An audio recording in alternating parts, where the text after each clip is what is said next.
Bien, estamos de vuelta con Ricardo Cuenca, investigador principal del Instituto de Estudios Peruanos, con quien vamos a hablar sobre el proyecto de ley universitaria. Ricardo, ¿cómo estás? Gracias por venir. Gracias, Enrique.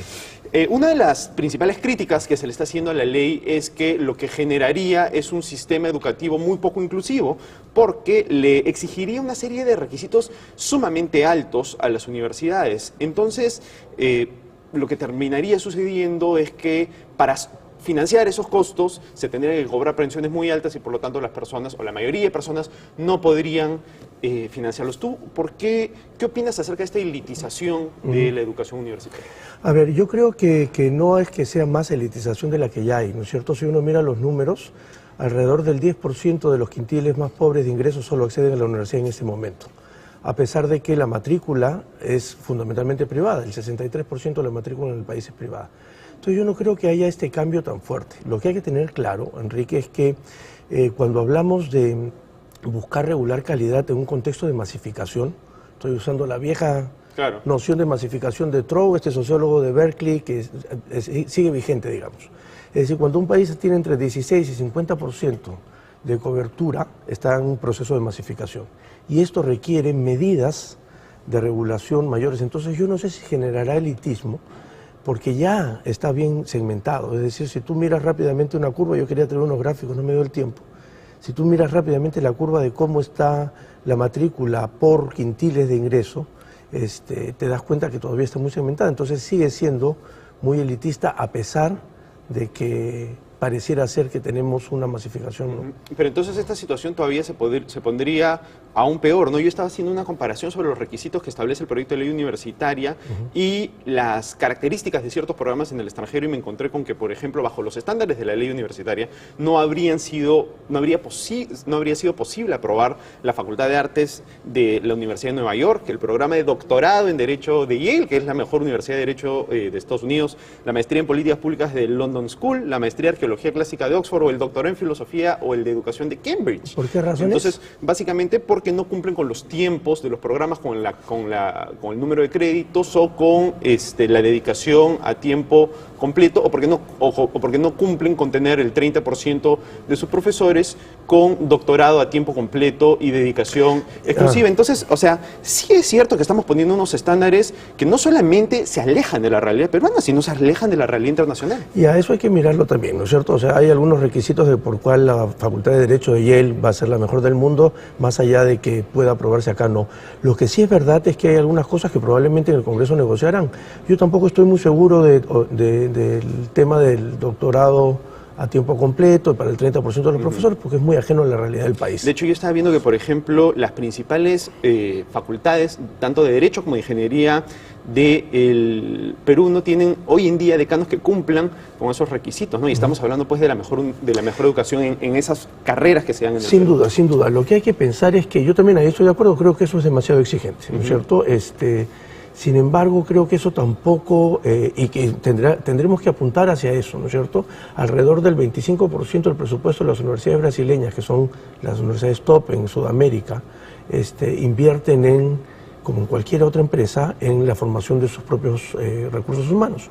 Entonces pagan doctorados a tiempo completo, pero yo creo que eso es un proceso en el que hay que ir hacia avanzando. Probablemente ese artículo, si se discute, se va a discutir y no va a pasar, ¿no es cierto? No obstante, lo principal de la ley creo que es lo importante, que es ver este famoso tema de la regulación de la calidad, ¿no? Ahora, entrando también a ese punto, ¿no? Se ha hablado mucho sobre los riesgos que supondría tener esta superintendencia reguladora de la calidad, ¿no?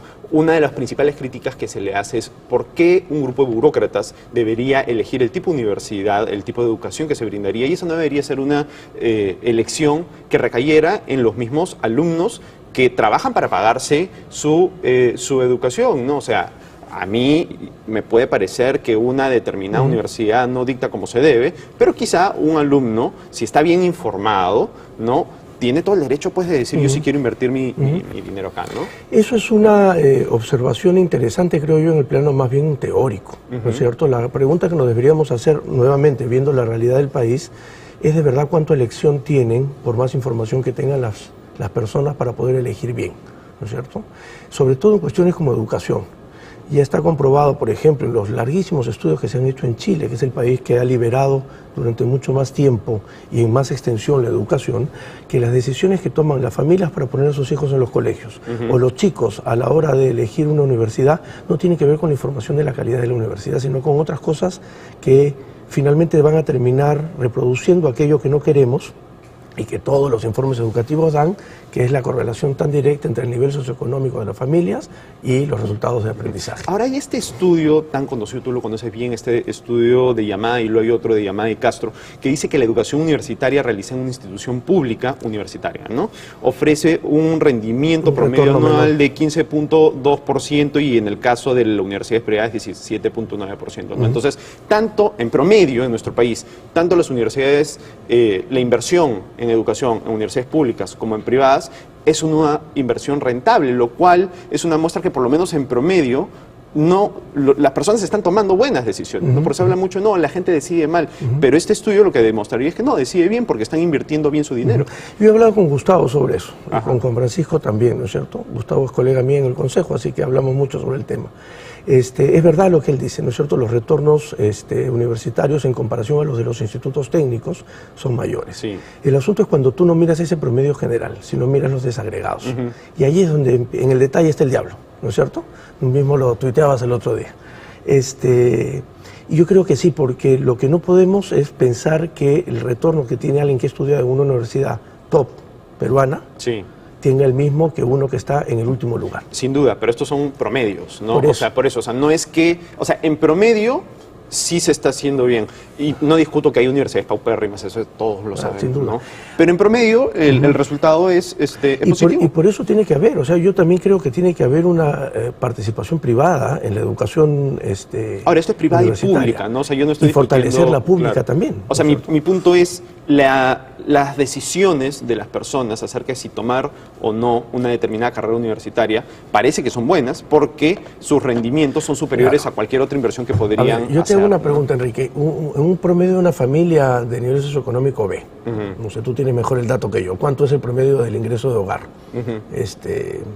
1.200, digamos. ¿Ya? Con un hijo de 18 años, ¿qué capacidad de elección va a tener ese chico cuya familia gana 1.200 y él consigue un trabajo y gana 800? O sea, ¿qué tipo de universidad va a ser? Por eso es que es importante la regulación. Es por eso cuando hay fallas de mercado, como en el caso educativo, cuando hay asimetrías en la información, cuando hay todo aquello que ya sabemos, y cuando la educación es considerada o bien público o inclusive semipúblico para algunos, ¿ok? O sea, yo no estoy muy cerrado en el asunto de pensar que solo es una cuestión pública. Puede ser un bien semipúblico.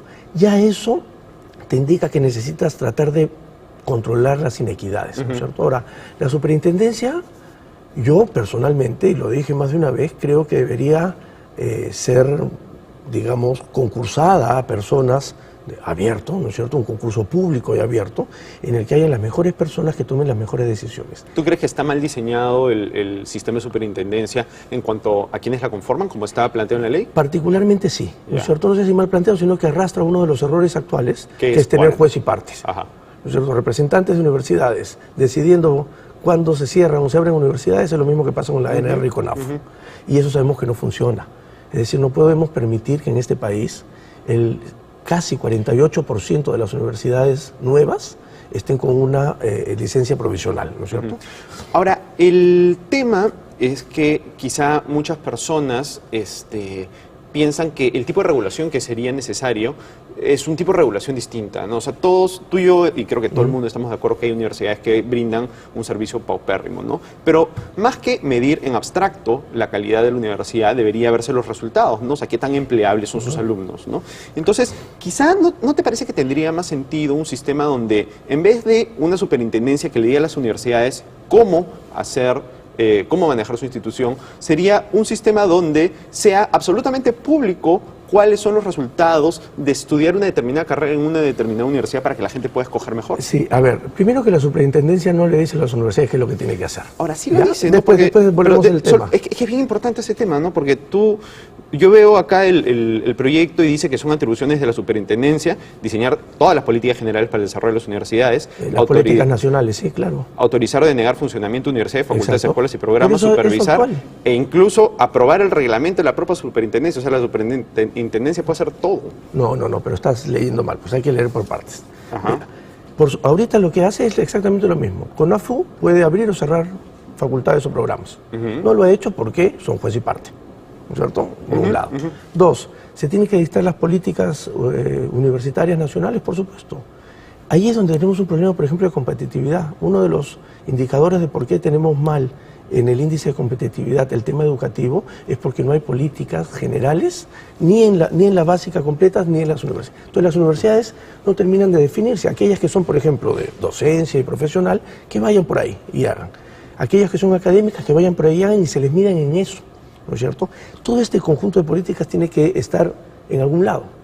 Ahora, si tú mismo dices, y yo comparto la opinión que el CONAFU efectivamente no ha servido para esto y la superintendencia tendría las mismas facultades de CONAFU, ¿por qué creeríamos que la superintendencia va a funcionar mejor y ella sí lo va a hacer bien? O sea, ¿qué tipo de gente iluminada va a conformar la superintendencia que hoy en día no está en el CONAFU? Por eso te digo, ¿no sería mejor, en vez de pensar en instituciones que tengan el poder de decirle a las universidades cómo hacer en ciertos sentidos su trabajo, simplemente brindar información a la gente y que la gente sepa que si tú estudias la carrera X en la Universidad Y, en promedio vas a tener este tipo de sueldo y este nivel de empleabilidad? Ahí hay tres diferencias. Primero, yo insisto que la superintendencia no le dice a la universidad qué es lo que tiene que hacer.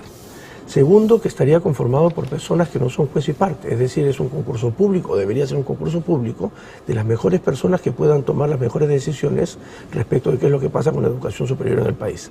Tercero, hay una diferencia enorme, que es la gran discusión latinoamericana entre lo que hace CONAFU y lo haría la superintendencia. Y es esta palabra nueva que suena feo, que se llama licenciamiento. Es decir, lo que ha fracasado en toda América Latina es pensar que la autorización es un proceso formal, que es lo que tenemos ahora, y que uno tiene un proyecto de desarrollo institucional al que le hace check y la autorización es más o menos funcional, provisional, que nos sirve, y luego definitiva. El cambio que se está haciendo en todas las superintendencias, lo tiene Estados Unidos, lo tiene Colombia, ¿no es cierto?, que son los que más han avanzado en el asunto, licensing boards para el caso de Estados Unidos y en el caso de Colombia el certificado, no recuerdo el nombre. Lo que hacen es elevar esa valla de autorización y no hacer una autorización formal, procedimental, sino un control de calidad. Ese control de calidad responde a un conjunto de estándares que tienen que responderse y esa licencia se renueva cada cierto tiempo. Entonces, ya que el mercado y la competencia no puede, desde mi punto de vista, regular la oferta educativa, ¿no es cierto? Porque hasta que desaparezcan por falta de competencia van a haber 5 años de gente formada que no va a tener ninguna opción de trabajo. Estupendo. Ricardo, te lo agradezco muchísimo. Siempre es un gusto conversar con una persona tan inteligente, tan preparada como tú. Muchas gracias. Gracias a ti. Bien, vamos a una pausa y regresamos con Rumbo Económico.